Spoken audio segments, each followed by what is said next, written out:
Hello, everyone, and welcome to another episode of A Different Point of View.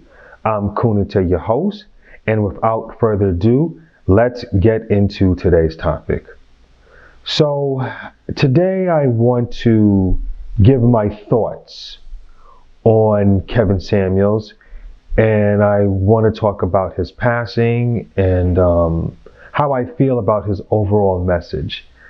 But the first thing that I do want to say is I do want to say rest in peace to the brother. I want to send out a prayer and love to his mother and to his family.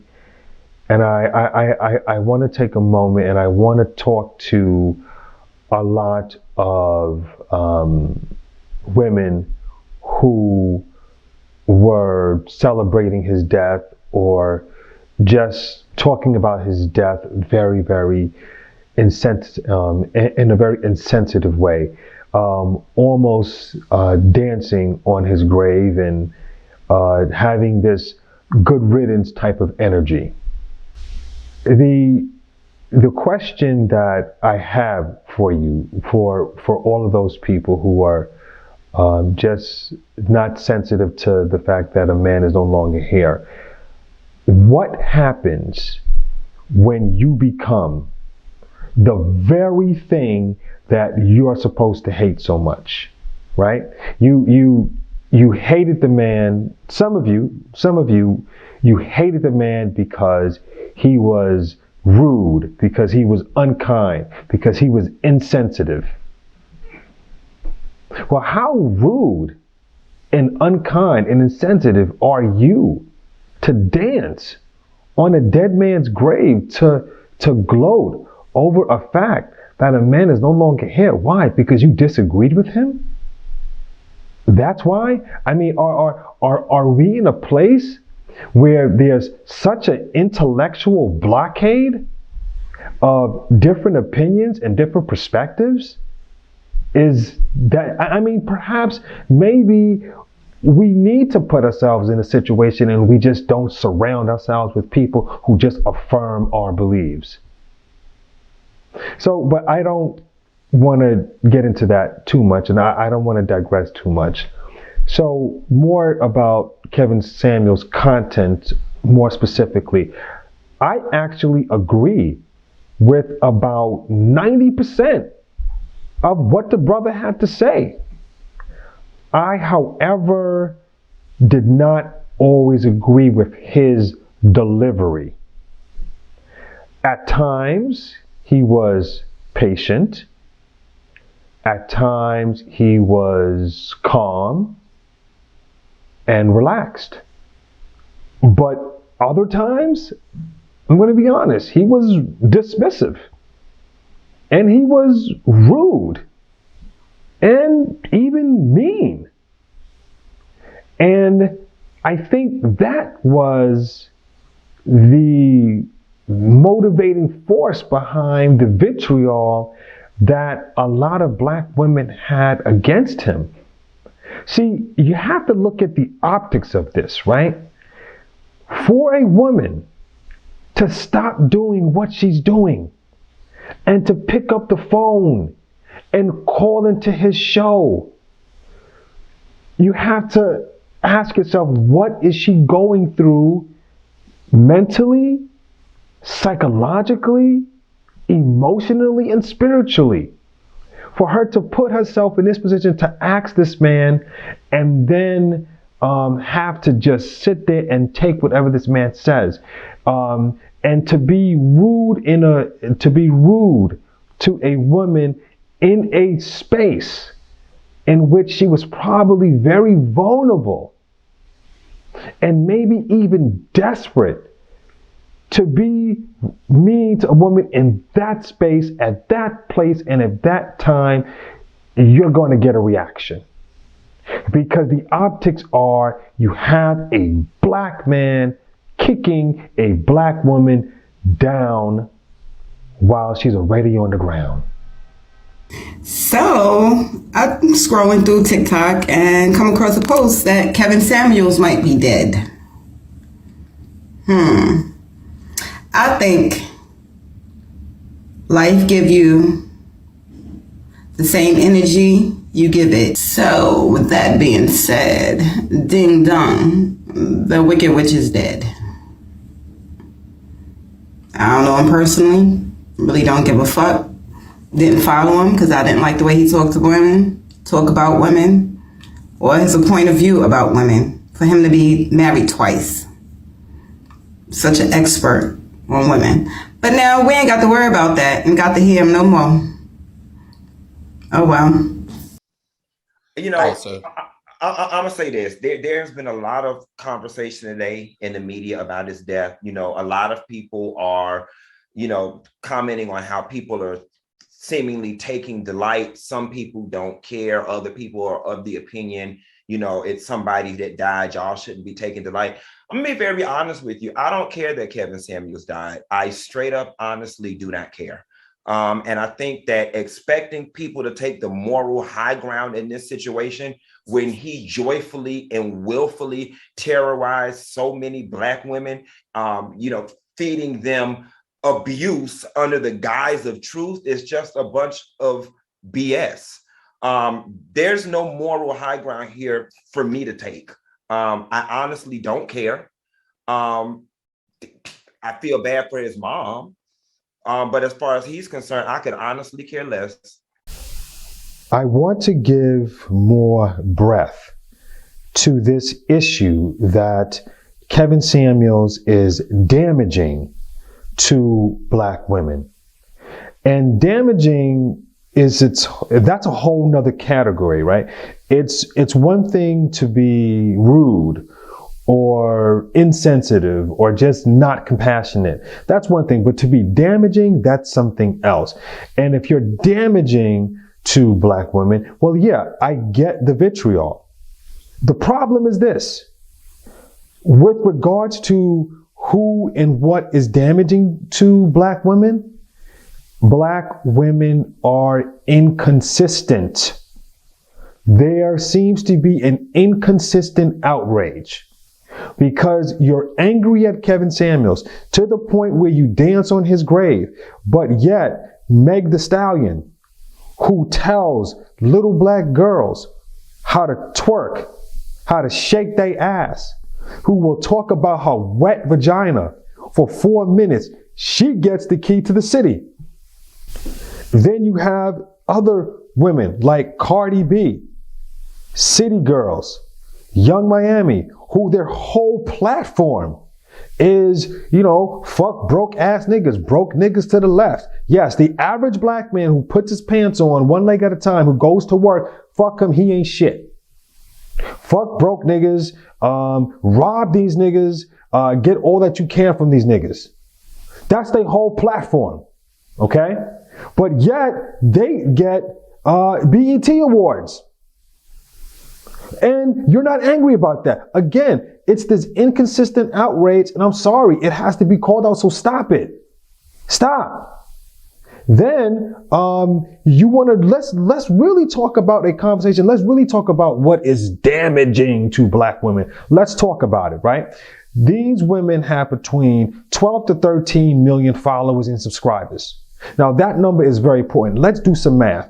Black people are 13% of the population. At 13% of the population, that means that we average about 44 million people.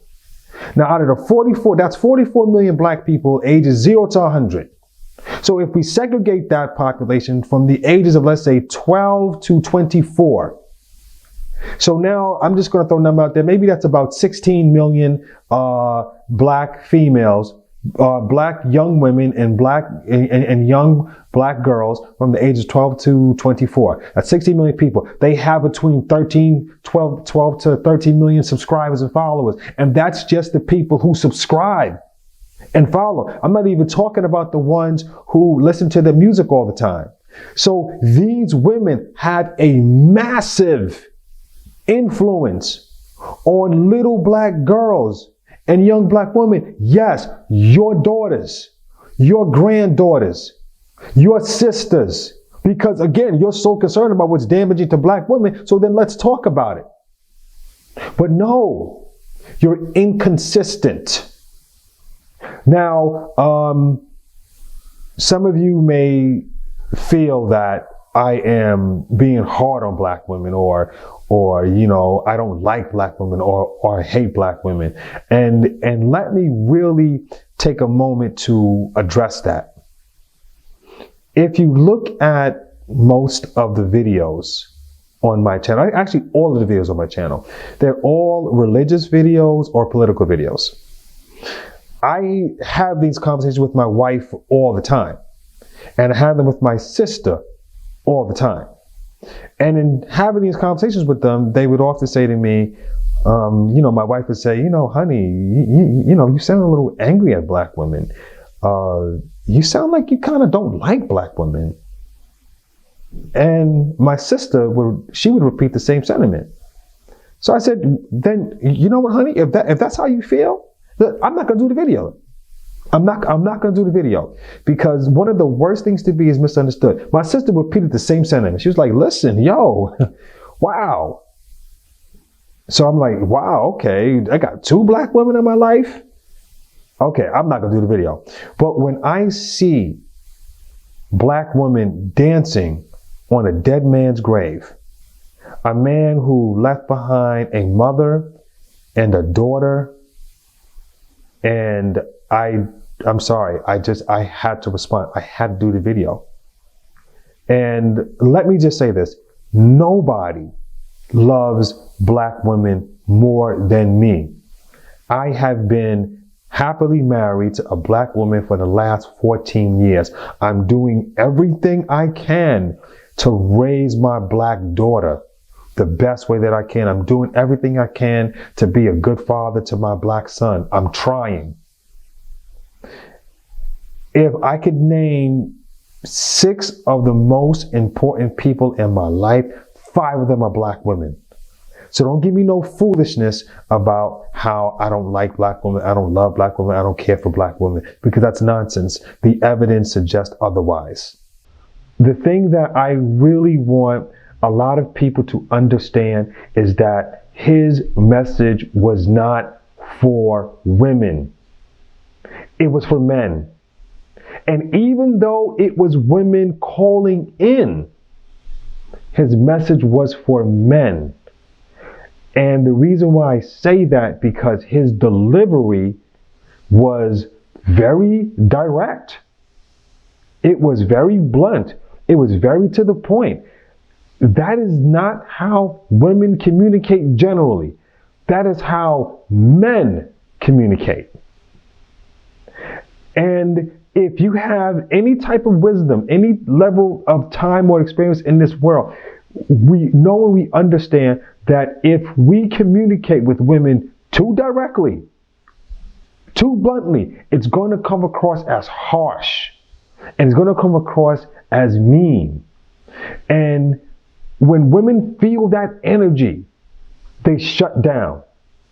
Even my wife, who is a woman, something about my wife that women just seem to be drawn to her. People are always asking her for opinions and hey, what do you think? And my wife goes around the world being very careful about how she delivers what she's saying, because she is very sober to the fact that her message can be lost. And this is a woman talking to a woman, so you could imagine how sensitive a man has to be, and quite frankly, it is exhausting.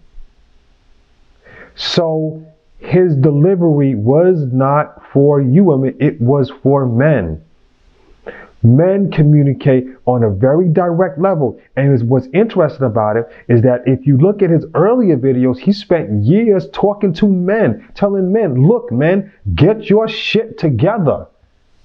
And men were like, okay, man, we got to get our shit together. And it wasn't a big deal because he was being hard on a man. But the second that he started being hard on women or being direct with the women, it was a problem. And to be fair to Kevin Samuels, he spoke to women just as harshly and directly as he spoke to men. But with that said, the question that I ask, it's always easy to look at the what, but it's a lot harder to unpack the why. So the question that I ask women all the time, I said, okay, cool. Whether you agree with him or disagree with him, why do you think this man had such, or should I say, struck such a chord with men? And I have yet to get a satisfactory answer from a woman. And the answers that I get are normally just dismissive aspersions like, well, men are just sexist. Y'all are just sexist pigs. Y'all are just misogynistic. Well, that's why. It's one sexist, misogynist pig to another. And these are the answers that I get. And the fact that women can't answer that, it bothers me on a lot of levels, because what it says to me is that either you just don't know, or you're too caught up in your own perspective, or you just don't care enough about me as a black man to want to know. And that's where we have a problem. So let me try to give you some insight as to why he struck such a chord with black men. Black men in this country, we feel very overlooked. And it starts with simple things, right? It starts with small things like but the difference between Mother's Day and Father's Day. And it may not seem like a big deal, but let's really unpack this, right? Mother's Day is like the second coming of Christ. Father's Day, nobody gives a shit about. And it doesn't matter what type of father you are. I'm talking about you could be dad of the year. I mean, you could provide for your family, support, protect. You could do all the things that a so-called good man is supposed to do. But fathers get a tie. We get a pair of socks. And that's about it. And this happens all the time. And it's accepted. And if you complain about it, right? Oh, well, you're just a whiny ass man.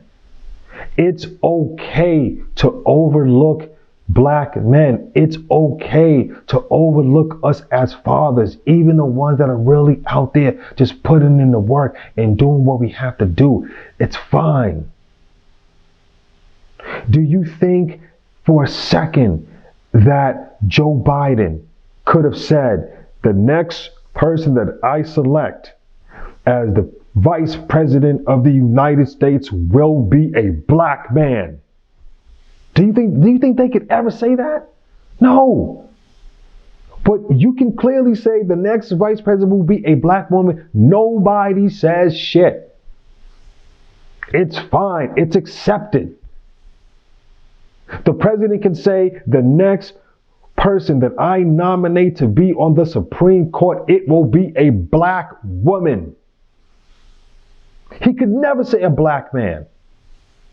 And there is an intentional elevation of black women above black men, and we're supposed to be quiet. We're not supposed to say anything about it, because if we say something about it, if we say, whoa, wait a minute, I mean, I'm a black man, and am I important? Do I mean something? Shut up. You are a sexist pig and you hate black women. It doesn't matter if you have a black wife. It doesn't matter if you love your black mother. It doesn't matter if you take care of your black daughter. Shut up. You hate black women. If you say, well, anything, what about me? And it's continuous. It's a thing where, hey, you can say black girl magic and black girls rock. And again, you can elevate black women. I mean, think about it. How often have you heard the black woman is the backbone of the black community? And we say that and we accept it and we celebrate that mantra. So the question becomes this: if the black woman is the backbone of the black community, then what is the black man? What is the black man? What? I guess we ain't shit. And it's this overlooking of the black man. It's this ignoring of the black man. It is the intentional elevation of the black woman over the black man. I mean, and sometimes, we feel like, damn, no one gives a shit about a black man. People will fight for gay men. They will fight for LGBTQs. They will fight for black women. They'll fight for everybody before they fight for black men. And then let's not even have a conversation about alpha black men, because alpha black men, if you are an alpha black man, if you are a masculine black man, they want you in prison. That's exactly where they want you if you are an alpha black man. I support black women, but I also support black men. And I understand that there is a real effort to put out the fire of the alpha black male. There is an effort to put out the fire of black masculinity. There's something about black masculinity that our large society doesn't like and can't handle and wants to shame. And if you are a black man and you say, listen, I want to take leadership of my home. I want my wife to submit to me. That word, I know the word submission, you heard it, and already everything is boiling up in you. But yes, I want my wife to submit to me. I want my wife to understand that everything that I do is in the best interest of my family. Because I have taken responsibility, I want to take authority. Yes. And if you are a black man and you want to take that position, you want to take that role, you want to take that narrative, you are going to be squashed. They're going to call you a sexist. They're going to call you a misogynistic pig just because you want to reclaim your place. Just because you want to be a leader in your own home, you want to be a leader in your community, you want to be a leader in your family, you want to be a leader in your church, you want to give instructions, you want to counsel. Those things make you horrible because, again, they want to squash black masculinity. This is why they constantly platform more feminine beta men. That's who they platform. That's who they give the spotlight to. And masculine alpha black men, they want you squashed. They want you destroyed. They want you in jail. And it starts from little black boys. Like I said before, I work in the public school system. I see it every day, all day, where I see white female teachers. And when you have these little black boys, and these little black boys, they have this masculine energy. They have an alpha energy. They have, they have an aggressive energy. Oh my God, they try to squash them. They try to get them suspended. They try to, put them in special ed. I mean, this whole thing, this whole attack on black masculinity, it starts early. And I see it. And I get it and I understand it. And we have to understand it is an attack. And it's time for black men to stop apologizing for wanting to be the men that God has created us to be. No, there's no more apologizing for that. And they can call us all the sexist pig that we want, that they want. Let them.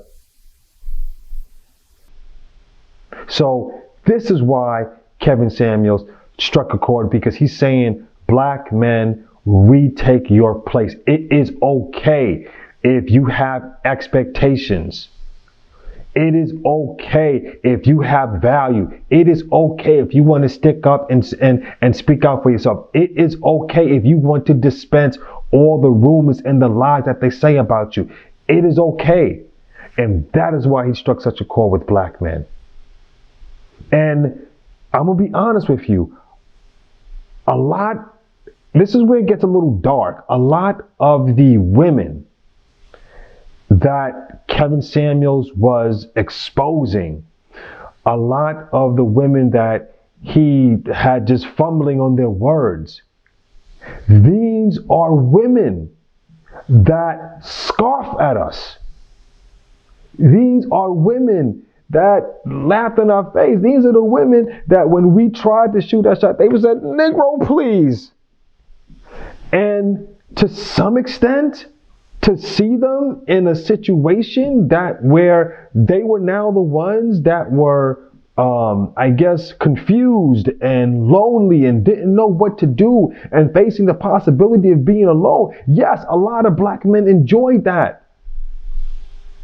If we're being honest, this is the reason why Kevin Samuels has struck such a chord with black men, because black men are being tired of being shitted on. We're tired of people saying that we don't support black women. We're tired of that. We're tired of being called deadbeat dads. And a lot of these things are just not true, but that's a whole nother video. So now the question becomes, and then there's a thing where a lot of black men feel that the second that you hold black women accountable, you are a piece of shit. And a lot of black men are frustrated because we feel that black women absolutely refuse to hold themselves accountable. Now, how have we gotten to this place? Again, I want to unpack not just, I don't want to just look at the what, I want to unpack the why. Now, I said earlier that I agree with 90% of what Kevin Samuels says. I don't always agree with his delivery. But now let's talk about that 10%. And there's a 10% that is not mentioned, and I think it needs to be mentioned. How did black women get to this place that we as black men complain about so much? And as someone who works in the public school system, as a teacher, I'm a licensed teacher, and I'm licensed to teach from grade 7 to 12. And there's some very unfortunate things that I see in my classroom, and I have seen with my own daughter, and I've even seen to some extent with my own sister. What happens to little black girls? They are innocent and they're nice and they're sweet and everything like that. And by the time that little black girl hits the 6th grade or even the 7th grade, she's been called a bitch, a thought, hoe, shut the fuck up, black ugly bitch. And this is by the 7th grade. And what happens to a lot of little black girls, if you are sweet and you're nice and you are a target. So now what happens to these little black girls, they have to go into survival mode. So a certain innocence is lost. And this is what they had to do to survive. So now they have this hard shell, they have this hard exterior. They have to let you know, don't mess with me, don't play me. I ain't the one, and all of this. And I mean, and how could you not be like that? And so from middle school to high school, you had to survive. But now what happens is that these survival skills Now, when you're trying to enter into relationships, they start to work against you. And now when you go on your job, they start to work against you. When you start your own business, they start to work against you. And that is why black women for so long have been told that they have no value.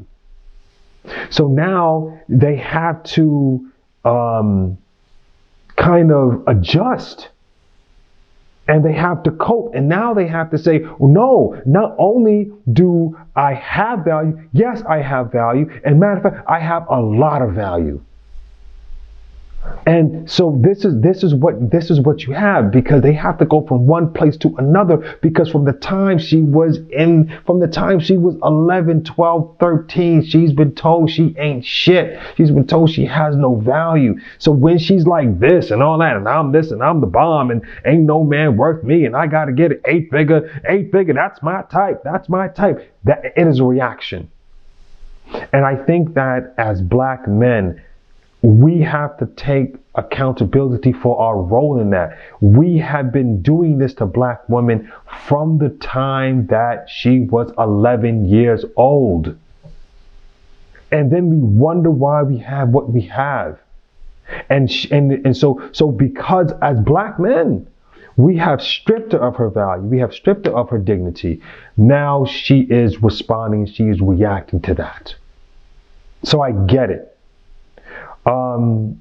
We also have to look at how black women were treated in the 70s, 80s, and 90s. Now, I may be aging myself a little bit, but for a long time, black women were the face of the crack mother. Crack mama, evil crack mamas, and black women were the face of that.